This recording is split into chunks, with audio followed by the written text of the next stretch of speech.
திமுகவுக்கு இதுதான் கடைசி தேர்தல். இத நான் மட்டும் சொல்லலங்க, மக்களும் இதத்தான் சொல்றாங்க. 5 வருஷமா மக்களுக்கு எதுவுமே பண்ணாம பொய் வாக்குறுதிகளை கொடுத்து மக்களை ஏமாத்தினாங்க.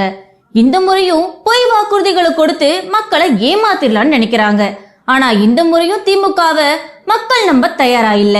அதனாலதான் ஓட்டு கேட்டு போற திமுக வேட்பாளர்களை விரட்டி விரட்டி அடிக்கிறாங்க பொதுமக்கள். ஒரு இடம் 2 இடம் இல்லைங்க, போற இடம் எல்லாமே திமுக வேட்பாளர்களை மக்கள் விரட்டி அடிச்சுட்டு தான் இருக்காங்க. விரட்டி அடிக்கிறதுனா சும்மா விரட்டி அடிக்கிறது மட்டும் இல்லைங்க. 5 வருஷமா என்ன பண்ணீங்க? ஒன்னும் பண்ணாம ஓட்டு கேட்டு வர்றீங்களா?